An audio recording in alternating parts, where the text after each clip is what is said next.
नमस्कार, मैं Shimla Sharma CGT Hindi teacher from saint Joseph public school.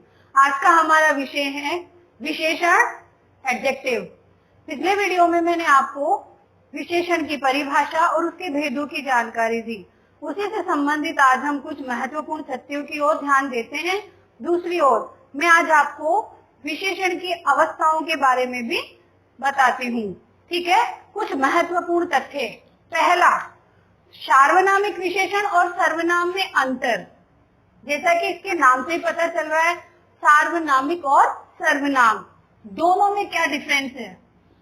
सार्वनामिक मैंने आपको बताया था, सार्वनामिक का मतलब होता है बेटा ऐसे सर्वनाम शब्द जो संज्ञा शब्द से पहले आकर उसकी विशेषता बताते हैं, उसे कहते हैं हम सार्वनामिक विशेषण। फॉर एग्जाम्पल, जैसे सार्वनामिक विशेषण। ओके, एग्जाम्पल है वह लड़का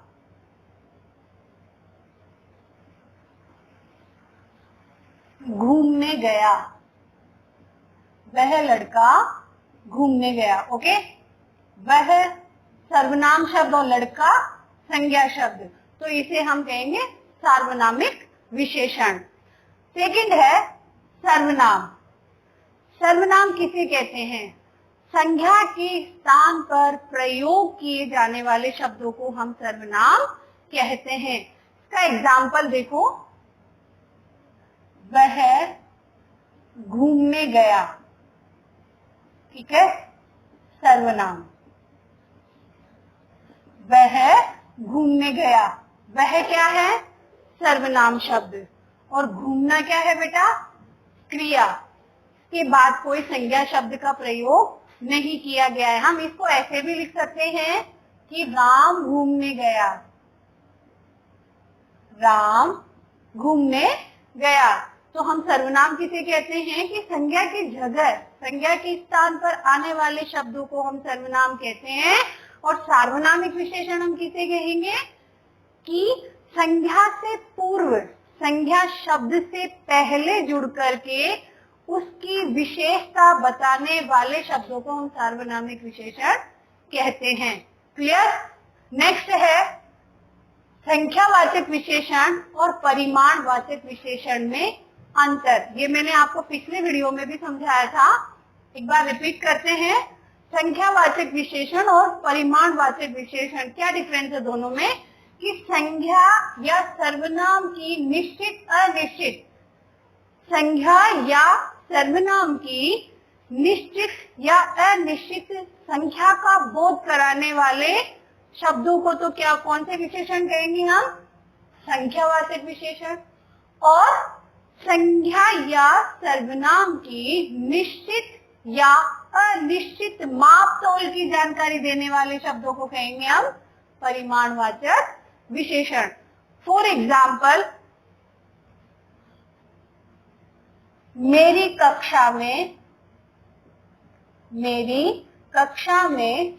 20 बच्चे हैं। 20 बच्चे हैं। किसका उदाहरण है ये? ये उदाहरण है निश्चित संख्यावाचक विशेषण का।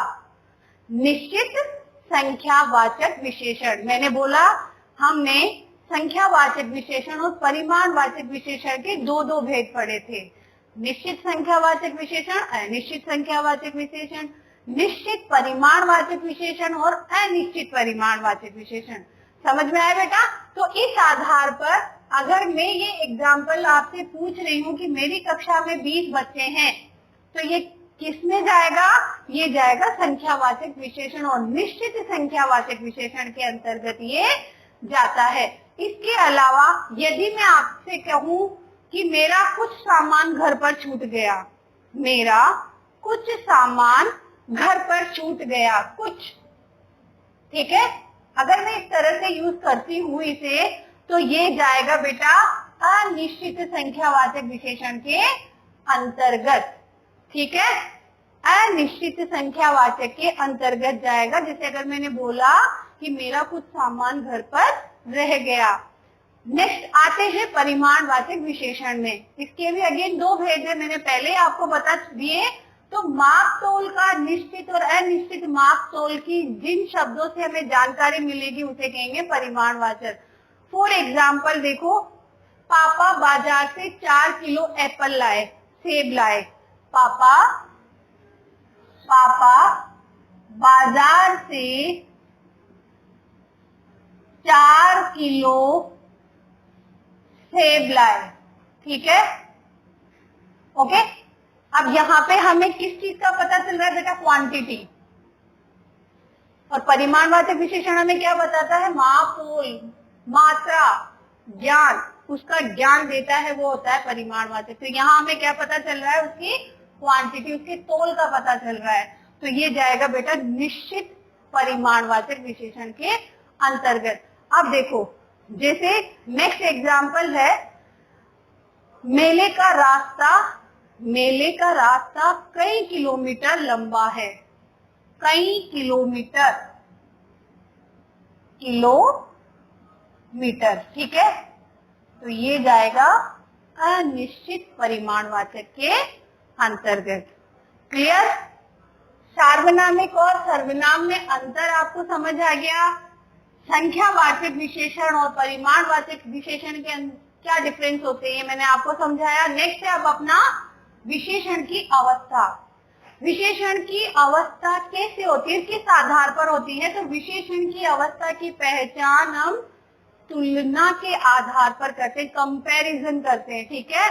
उसी के आधार पर हम इसकी विशेषणों की कितनी अवस्थाएं मानते हैं? 3। तुलना के आधार पर विशेषण की 3 अवस्थाएं होती है। फर्स्ट इज मूलावस्था, सेकेंड उत्तरावस्था एंड थर्ड इज उत्तमावस्था।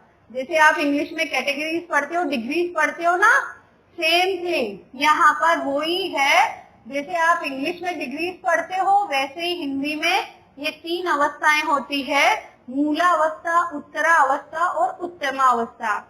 अब मूलावस्था किसे कहेंगे? इसके अंतर्गत विशेषण अपनी मूल अवस्था में प्रयोग किए जाते हैं।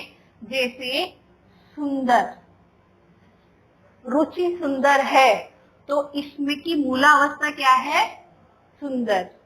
एक बार पहले इनको रीड करो फिर मैं समझाती हूँ। नेक्स्ट इज उत्तरावस्था। इसके अंतर्गत 2 व्यक्तियों, वस्तुओं या स्थानों के बीच तुलना करके एक को अच्छा या बुरा बताया जाता है। जैसे फॉर एग्जाम्पल, भूमि रुचि से सुंदर है, या भूमि और रुचि में भूमि सुंदरतर है। कंपैरिजन हो रहा है, तुलना की जा रही है, किसकी? किससे? भूमि और रुचि की, कि दोनों में से सुंदर कौन है। नेक्स्ट इज उत्तमा अवस्था। इसके अंतर्गत 2 या 2 से अधिक व्यक्तियों, स्थानों या वस्तुओं में तुलना करके एक को श्रेष्ठ बताया जाता है। यानी तुलना तो एक से अधिक वस्तुओं, स्थानों, व्यक्तियों के बीच में हो रही है, उन सब में एक को सबसे उत्तम, सबसे श्रेष्ठ बताया जाता है, उसे कहते हैं बेटा उत्तमा अवस्था। जैसे भूमि कक्षा में सबसे सुंदर है, या हम इसे ऐसे भी लिख सकते हैं कि भूमि कक्षा में सबसे सुंदरतम है। अब देखो वापस से कि मूलावस्था यानी जो मूल रूप में आते हैं उसे कहते हैं हम मूलावस्था। उत्तरावस्था जब किसी 2 व्यक्ति, वस्तु, स्थान के बीच में बेटा जब कंपैरिजन या तुलना की जाती है तब आता है कौन सा? उत्तरावस्था। और 2 या 2 से अधिक व्यक्तियों, वस्तुओं, स्थानों में जब तुलना होती है, कंपैरिजन होता है, तो उन सब में किसी वन पर्सन को जब सबसे अच्छा या श्रेष्ठ, उत्तम बताया जाता है, वहां आती है उत्तमावस्था। तो इसको हम किस तरह से लिख सकते हैं बेटा? इनको हम 2 तरीके से लिख सकते हैं। 2 तरीके, जैसे एक तो यूं हो जाता है ऊंचा, ठीक है, फिर आएगा सबसे ऊंचा, सबसे ऊंचा, और फिर नेक्स्ट कैटेगरी हम लिख सकते हैं बहुत ऊंचा, यानी सबसे ज्यादा ऊंचा। ठीक है, इसी प्रकार से अगर हम इनको ऐसे ना लिखें तो हम इनकी तीन डिग्रीज बना देते हैं। जैसे सबसे पहले हमने लिख दिया श्रेष्ठ, ठीक है, श्रेष्ठतर तर, और फिर श्रेष्ठतम, श्रेष्ठतम। इसी तरह से लघु, लघुत्तर, लघुतम, निम्न, निम्नतर, निम्नतम। इस प्रकार से हम इन तीन अवस्थाओं का प्रयोग करते हैं। अब हमारा नेक्स्ट टॉपिक है विशेषण शब्दों की रचना, यानी कि विशेषण शब्द कैसे बनाए जाते हैं, किस प्रकार से बनते हैं विशेषण शब्द। तो देखो कि कुछ मूल विशेषण शब्दों के अतिरिक्त कुछ विशेषण शब्दों की रचना उपसर्ग या प्रत्यय लगाकर की जाती है। यानी कि कुछ विशेषण शब्द तो अपने मूल रूप में हमेशा एज इट इज रहते हैं, लेकिन कुछ हमें बनाने होते हैं। तो किन से हम विशेषण शब्द बनाते हैं, तो वो चार प्रकार से बनते हैं बेटा। पहला है संज्ञा से, दूसरा है सर्वनाम से, तीसरा है क्रिया से, और चौथा है अव्यय। संज्ञा आपको पता है, सर्वनाम भी आपको पता है, क्रिया अब हम आगे बढ़ेंगे, और अव्यय के बारे में मैंने आपको ऑलरेडी समझाया था कि अव्यय क्या होते हैं, कि जिन शब्दों में किसी कारण से कोई परिवर्तन नहीं होता, दैट इज अव्यय। ओके, अब मैं आपको बताती हूँ कि संख्या से कैसे विशेषण शब्द बनते हैं। फॉर एग्जाम्पल, जैसे मैंने ले लिया नव। नव क्या है, एक संज्ञा शब्द है। अब इससे मैं विशेषण बनाती हूँ नवीन। ठीक है, विज्ञान, विज्ञान क्या है, एक संज्ञा शब्द है। अब अगर इससे हम विशेषण बनाएंगे तो बनेगा बेटा वैज्ञानिक। कैसे बनेगा, यहाँ ज्यादा परेशान होने की जरूरत नहीं है, हमने ऑलरेडी बताया है यहाँ पे कि कभी कभी क्या होता है, विशेषण शब्दों की रचना उपसर्ग या प्रत्यय लगाकर भी की जाती है। उपसर्ग और प्रत्यय हम आगे पढ़ेंगे। उपसर्ग का मतलब होता है बेटा किसी शब्द के आगे जोड़ने वाले शब्द, और प्रत्यय का मतलब होता है किसी शब्द के पीछे जुड़ने वाले शब्द और उनमें परिवर्तन। अब यहाँ पर हमने कौन सा प्रत्यय लगाया है, इक। ठीक है, नेक्स्ट इज ग्राम, इससे बन जाएगा बेटा ग्रामीण। ओके, ठीक उसी प्रकार से सर्वनाम शब्द होते हैं। सर्वनाम शब्दों से हम विशेषण कैसे बनाएंगे, जैसे मैंने लिख दिया यह, यह क्या है, सर्वनाम शब्द है। अब इससे अगर हम विशेषण बनाएंगे तो हमारा विशेषण बनेगा ऐसा, ऐसा। जैसे आप, आपसा। ठीक है, उसी प्रकार से कौन, कौन सा, जो, जैसा। इस प्रकार से हम सर्वनाम से विशेषण शब्द बनाते हैं। नेक्स्ट है हमारा क्रिया। क्रिया से कैसे विशेषण बनते हैं, क्रिया यानी जैसे पढ़ना लिखना है ना, तो पढ़ना पढ़ाकू। ठीक है, उसी प्रकार से खेलना खिलाड़ी। ठीक है बेटा, पीना पियक्कड़, घूमना घुमक्कड़।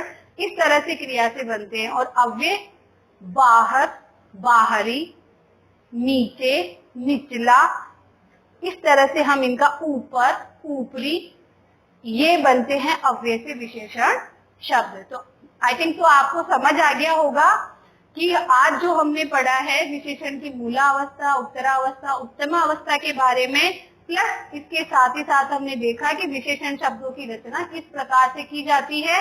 चार तरीके होते हैं, संज्ञा से, सर्वनाम से, क्रिया से और अव्यय से। ओके, आज के वीडियो में बस इतना ही। मिलते हैं हम नेक्स्ट वीडियो में, तब तक के लिए धन्यवाद।